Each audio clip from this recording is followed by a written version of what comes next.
पर्यटकଙ୍କ मन କିଣି ନେଉଛି ତୃପ୍ତି ସଫାରି।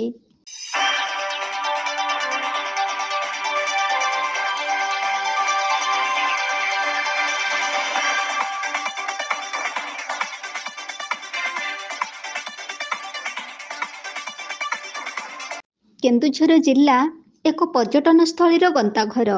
ପ୍ରାକୃତିକ ସୌନ୍ଦର୍ଯ୍ୟ ହେଉ ଅବା ଜଳପ୍ରପାତ ହେଉ କିମ୍ବା ମଠ ମନ୍ଦିର ହେଉ, ଏସବୁର ପରିପୂର୍ଣ୍ଣ ହୋଇ ସୃଷ୍ଟି ହୋଇଛି କେନ୍ଦୁଝର ମାଟି।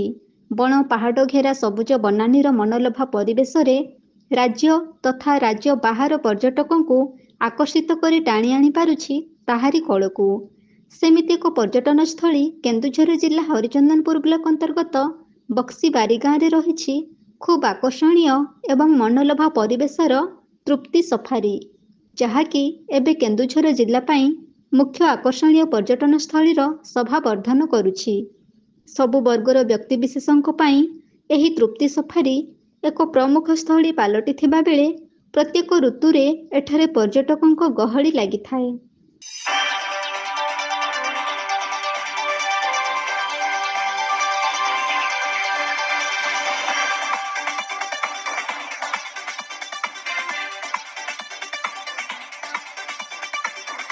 ବକ୍ସିବାରିଗାଁ ଗ୍ରାମରେ ତିଆରି କରାଯାଇଥିବା ଏହି ତୃପ୍ତି ସଫାରି ଏ ଅଞ୍ଚଳ ପାଇଁ ଏକ ଗୌରବ ଆଣିଦେଇ ପାରିଛି। ଖୁବ୍ ସୁନ୍ଦର ସାଜସଜ୍ଜା ମଧ୍ୟରେ ଘାସ ଗାଲିଚାର ସୌନ୍ଦର୍ଯ୍ୟ ପର୍ଯ୍ୟଟକଙ୍କ ମନକୁ ବାନ୍ଧି ରଖିପାରୁଥିବା ବେଳେ ତୃପ୍ତି ସଫାରିରେ ଥିବା ରଙ୍ଗ ବେରଙ୍ଗର ଫୁଲର ସମ୍ଭାର ବେଶ୍ ମନଲୋଭା ହୋଇଥାଏ। ସବୁଜ ବନାନୀର ସୁନ୍ଦର ଏବଂ ଶାନ୍ତ ପରିବେଶରେ ଘଡ଼ିଏ ବିତାଇ ଦେଲେ ମନରେ ଭରିଯାଇଥାଏ ଅଜସ୍ର ସିଂହରଣ। କ୍ଷଣିକ ଉନ୍ମାଦନାରେ ବଶବର୍ତ୍ତୀ ହୋଇ ପର୍ଯ୍ୟଟକ ଭୁଲି ଯାଇଥାନ୍ତି ଦୁନିଆର ସମସ୍ତ ସୁଖ, ହଜି ଯାଇଥାନ୍ତି ମନଲୋଭା ପରିବେଶର ଅଦିନ ଫଗୁଣର ରଙ୍ଗ ଦୁନିଆରେ। ସବୁଜ ଘାସ ଗାଲିଚାରେ ଚାଲିଗଲା ବେଳେ ଟାଣି ନେଇଯାଏ ତା କୋଳରେ ଘଡ଼ିଏ ଶୋଇବା ପାଇଁ।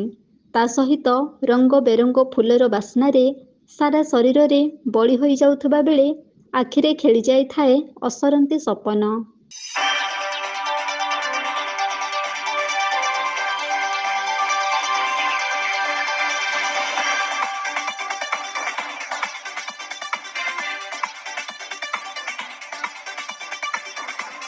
ଏହି ତୃପ୍ତି ସଫାରିରେ ଛୋଟ ପିଲାମାନଙ୍କ ପାଇଁ ମଧ୍ୟ ବ୍ୟବସ୍ଥା ରହିଥିବା ବେଳେ ପିଲାମାନଙ୍କୁ ଆକର୍ଷଣ କରିବା ପାଇଁ ତୃପ୍ତି ସଫାରି ଭିତରେ ଚାହିଁ ରହିଛନ୍ତି ଭିନ୍ନ ଭିନ୍ନ ଦଳି।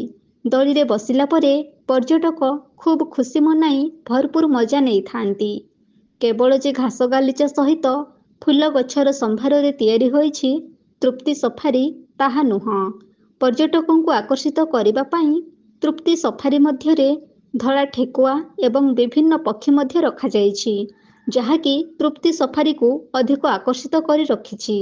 ପର୍ଯ୍ୟଟନ ଋତୁ ଆସିଲେ ତୃପ୍ତି ସଫାରିରେ ସୃଷ୍ଟି ହୋଇଥାଏ ଜନଗହଳିର ପରିବେଶ। ଜନସମୁଦ୍ର ମଧ୍ୟରେ ଏହି ସ୍ଥାନ ଭିନ୍ନ ଏକ ପରିବେଶ ସୃଷ୍ଟି କରୁଥିବା ବେଳେ ରାଜ୍ୟ ତଥା ରାଜ୍ୟ ବାହାରୁ ପର୍ଯ୍ୟଟକ ଆସି ଏଠାରେ ଗହଳି ଲଗାଇଥାନ୍ତି। ତା ସହିତ ଏଠାରେ ସଭା ସମିତି, ବାହାଘର, ବ୍ରତଘର ପାଇଁ ମଧ୍ୟ ବ୍ୟବସ୍ଥା ରହିଛି, ଯାହା ଫଳରେ ସମସ୍ତ ସୁବିଧା ପାଇ ପର୍ଯ୍ୟଟକମାନଙ୍କ ମଧ୍ୟରେ ଅଶେଷ ଆଗ୍ରହ ପରିଲକ୍ଷିତ ହୋଇଥାଏ। କେନ୍ଦୁଝର ଜିଲ୍ଲାର ଏହି ତୃପ୍ତି ସଫାରି ଏବେ ସମସ୍ତଙ୍କ ପ୍ରିୟ ପାଲଟି ଯାଇଛି।